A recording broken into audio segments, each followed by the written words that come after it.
Pemirsa, tahun 2014 tinggal di depan mata, termasuk juga pemilihan umum di bulan April nanti. Sudahkah Anda memilih siapa yang akan menjadi wakil-wakil Anda, termasuk juga siapa yang akan memimpin negara Republik Indonesia?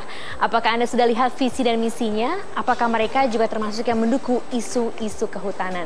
Mengapa ini menjadi penting? Karena ternyata Indonesia sudah menjadi negara nomor 1 dengan laju kehilangan hutan terbesar, 8,4%. Atau data Greenpeace menyebutkan sekitar 620 hektar hutan itu hilang setiap tahunnya.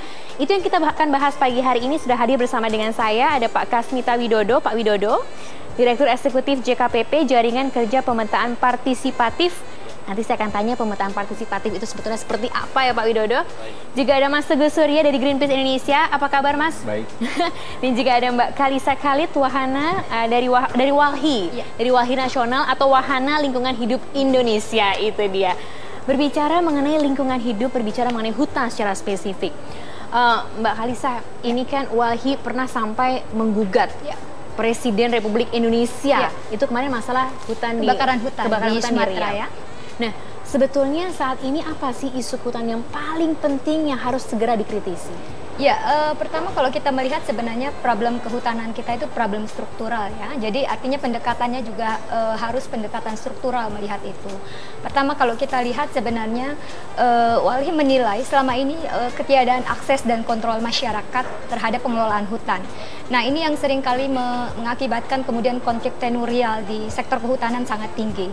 Belum lagi pendekatan kekerasan yang dilakukan ketika ada konflik tenurial antara misalnya korporasi dengan masyarakat yang selama ini tinggal di dalam dan sekitar kawasan hutan. Kedua, kita lihat pada korupsi di sektor kehutanan juga sangat mengerikan ya. Karena kita tahu apalagi sistem politik Indonesia sangat transaksional dan hutan merupakan salah satu ladang untuk pundi-pundi keuangan untuk membiayai politik salah satunya. Ketiga, kita lihat carut-marut penegakan hukum. Nah, ini menjadi problem struktural yang harus dibenahi ke depan.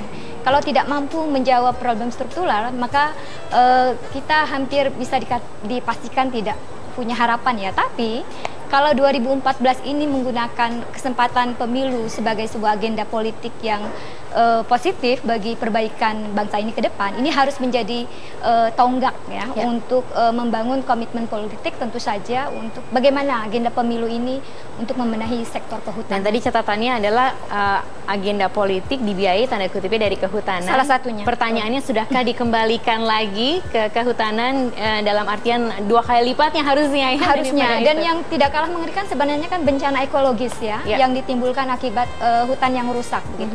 Walhi mencatat sampai Oktober 2013 sudah 1.000 lebih kejadian bencana. Nah, korbannya itu juga dalam artian karena manusia ya?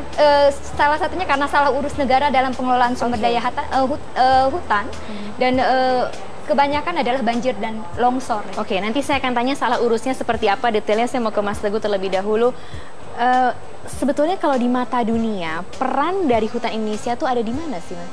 Sangat penting karena kita kan negara ketiga yang memiliki luas tutupan hutan yang cukup besar setelah Brazil dan Kongo. Tapi sayangnya pertama untuk laju kehilangannya ya. Iya, dan saya sedikit mengkoreksi di awal, laju deforestasi Indonesia sebenarnya 620.000 hektar per tahun pada periode 2009-2011. Berarti sekarang?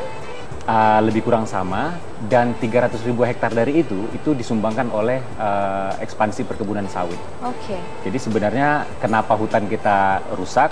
Satu tadi memang kalau dari bacaan cepat saja ya kami di Greenpeace itu para bakal calon presiden Indonesia yang hari ini digadang-gadangkan sebagian besarnya terlibat memiliki bisnis aktif di sektor kehutanan perkebunan atau yang bersangkut paut dengan isu kehutanan, kemudian juga didukung oleh bisnis tersebut. Jadi sebenarnya sangat relevan ketika kita bicara isu kehutanan di pemilu 2014. Dan kenapa hutan kita hancur, itu karena hutan ditebang, kayunya diambil, kemudian ditanami akasia, kemudian ditanami sawit, kemudian hasil dari itu dijadikan produk untuk kita gunakan sehari-hari.